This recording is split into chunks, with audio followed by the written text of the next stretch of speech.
बोली गणेश भगवान की जय। बुधवार व्रत कथा। एक समय की बात है कि साहूकार अपनी पत्नी को लाने के लिए अपने ससुराल गया। कुछ दिन रहने के बाद उसने अपनी पत्नी के साथ अपने घर आने की सोची। दुर्भाग्य से उस दिन बुधवार का दिन था। लड़की के परिवार वाले ने कहा कि आज बुधवार का दिन है, जो कि किसी कार्य हेतु शुभ नहीं माना जाता है, इसीलिए आज तुम मत जाओ। किंतु साहूकार ने किसी की एक न मानी और वह अपनी पत्नी समेत अपने ससुराल से घर को प्रस्थान किया। रास्ते में साहूकार की पत्नी को प्यास लगी। उसने साहूकार से कहा।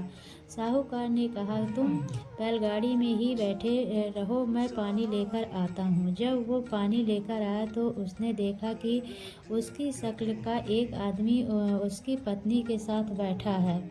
तब उसने जाकर उस पुरुष से पूछा, तुम कौन हो? तब उसने कहा, मैं साहूकार हूँ। और फिर दोनों के बीच में झगड़ा शुरू हो गया और वहाँ लोग और कुछ सिपाही आ गए, जिन्होंने उस दिन स्त्री से पूछा, तुम्हारा पति कौन है? तब वो इसका उत्तर न दे सकी और साहूकार अपने मन में कहने लगा कि ये प्रभु की कैसी लीला है। तब आकाशवाणी हुई और बोली, मूर्ख, आज तो बुधवार का दिन था, तब भी तूने आज ही गमन किया। ये सब भगवान बुद्धदेव के प्रकोप से हो रहा है। वे तुझसे रूठे हुए हैं। तब साहूकार ने भगवान बुद्धदेव से क्षमा याचना की। तब वो आकाशवाणी खत्म हो गई और इंसान के रूप में आए बुद्धदेव भी अदृश्य हो गए। और फिर साहूकार अपनी पत्नी संग घर गया और भगवान बुद्धदेव की पूजा की। जो भी इस व्रत का कथा को सुनता है, उसको बुधवार की यात्रा करने का पाप नहीं लगता। समतापुर नगर में मधुसूदन नाम का एक व्यक्ति रहता था।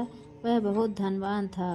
मधुसूदन का विवाह बलरामपुर नगर की सुंदर और गुणवती लड़की संगीता से हुआ था। एक बार मधुसूदन अपनी पत्नी को लेकर बुधवार के दिन बलरामपुर गया। मधुसूदन ने पत्नी के माता पिता से संगीता को विदा करने के लिए कहा। माता पिता बोले, बेटा, आज बुधवार है। बुधवार को किसी भी शुभ कार्य के लिए यात्रा नहीं करते। लेकिन मधुसूदन नहीं माना। उसने ऐसी शुभ अशुभ की बातें को नहीं मानने की बात कही। बहुत आग्रह करने पर संगीता के माता पिता ने विवश होकर दोनों को विदा कर दिए। दोनों ने गाड़ी से यात्रा प्रारंभ की। 2 कोस की यात्रा के बाद उसकी गाड़ी का एक पहिया टूट गया। वहां से दोनों ने पैदल ही यात्रा शुरू की। रास्ते में संगीता को प्यास लगी। मधुसूदन उसने एक पेड़ के नीचे बैठकर जल लेने चला गया। थोड़ी देर बाद जब मधुसूदन कहीं से जल लेकर वापस आया तो वह बुरी तरह हैरान हो गया, क्योंकि उसकी पत्नी के पास उसकी ही शक्ल सूरत का एक दूसरा व्यक्ति बैठा था। संगीता भी मधुसूदन को देखकर हैरान रह गई। वह दोनों में कोई अंतर नहीं कर पाई। मधुसूदन ने उस व्यक्ति से पूछा, तुम कौन हो और मेरी पत्नी के पास क्यों बैठे हो? मधुसूदन की बात सुनकर उस व्यक्ति ने कहा, अरे भाई, यह मेरी पत्नी संगीता है। मैं अपनी पत्नी को ससुराल से विदा करा कर लाया हूँ। लेकिन तुम कौन हो जो मुझसे ऐसा प्रश्न कर रहे हो? मधुसूदन ने लगभग चीखते हुए कहा, तुम जरूर कोई चोर या ठग हो। यह मेरी पत्नी संगीता है। मैं इसे पेड़ के नीचे बैठाकर जल लेने गया था। इस पर उस व्यक्ति ने कहा, अरे भाई, झूठ तो तुम बोल रहे हो। संगीता को प्यास लगने पर जल लेने तो मैं गया था। मैंने तो जल लाकर अपनी पत्नी को पिला भी दिया है। अब तुम चुपचाप यहाँ से चलते बनो, नहीं तो किसी सिपाही को बुलाकर तुम्हें पकड़वा दूंगा। और दोनों एक दूसरे से लड़ने लगे। उन्हें लड़ते देख बहुत से लोग वहाँ एकत्र हो गए।